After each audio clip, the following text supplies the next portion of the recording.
गोरखपुर। उत्तर प्रदेश के गोरखपुर में आंख के ऑपरेशन के दौरान हुई गंभीर लापरवाही का मामला अब पूरी तरह उजागर हो गया है। मजिस्ट्रियल जांच में साफ पुष्टि हुई है कि ऑपरेशन के दौरान बैक्टीरियल संक्रमण हुआ, जो सीधे तौर पर अस्पताल की लापरवाही को दर्शाता है। इस मामले में प्रशासन ने कड़ी कार्रवाई शुरू कर दी है और अस्पताल का रजिस्ट्रेशन रद्द करने की प्रक्रिया चल रही है। ये मामला शहर के निजी अस्पताल न्यू राजेश हाईटेक हॉस्पिटल से जुड़ा है, जहां मरीज की आंख का ऑपरेशन किया गया था। ऑपरेशन के बाद मरीज की हालत बिगड़ने पर परिजनों ने लापरवाही का आरोप लगाया था, जिसके बाद प्रशासन ने मजिस्ट्रियल जांच के आदेश दिए थे। जांच रिपोर्ट आने के बाद दीपक मीणा, जिलाधिकारी गोरखपुर ने स्पष्ट रूप से कहा है कि मरीज में बैक्टीरियल संक्रमण की पुष्टि हुई है।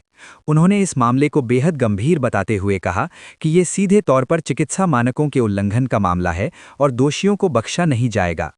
रजिस्ट्रेशन रद्द करने की तैयारी। प्रशासन अब न्यू राजेश हाईटेक हॉस्पिटल का पंजीकरण रद्द करने की प्रक्रिया में जुट गया है। साथ ही अस्पताल प्रबंधन के खिलाफ अन्य कानूनी कार्रवाई भी की जा रही है। स्वास्थ्य विभाग को भी इस मामले में अपनी रिपोर्ट के आधार पर आगे की कार्रवाई के निर्देश दिए गए हैं। जिले भर में चल रहा विशेष अभियान। इस घटना के बाद स्वास्थ्य विभाग पूरी तरह सतर्क हो गया है। मुख्य चिकित्सा अधिकारी सीएमओ की टीम जिले के सरकारी और निजी अस्पतालों का लगातार निरीक्षण कर रही है। अस्पतालों में ऑपरेशन थिएटर, उपकरणों और साफ सफाई की विशेष जांच की जा रही है।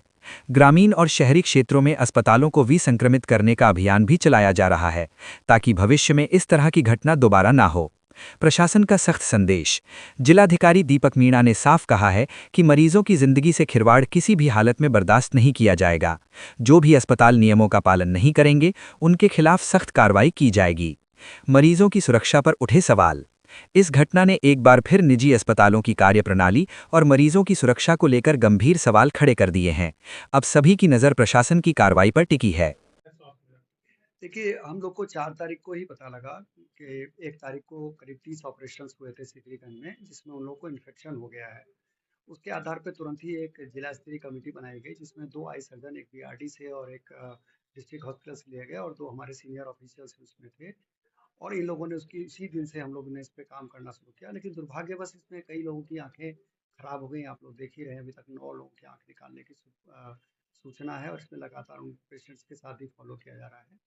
1 तारीख को जब ये घटना हुई, जैसा कि इन लोगों ने बताया अपने बयान में कि 2 तारीख को इन लोगों ने सभी मरीजों को जिनको प्रॉब्लम हुई थी अलग-अलग अस्पतालों में, कुछ को दिल्ली, कुछ को बीएचयू और कुछ लोगों को लोकल में ही जो अच्छे हॉस्पिटल्स थे, उन हॉस्पिटल्स में संदर्भित किया गया। उसके बाद हम लोगों ने इस पे कार्रवाई करते हुए 6 तारीख को जो हमारी टीम थी उन्होंने वहाँ विजिट किया। विजिट करने के बाद इन्होंने उसके माइक्रोबायोलॉजिकल टेस्ट के लिए कहा, तो हम लोगों ने उसकी ओटी का माइक्रोबायोलॉजिकल टेस्ट भी हम लोगों ने बीआरडी मेडिकल कॉलेज के माइक्रोबायोलॉजी डिपार्टमेंट से कराया है।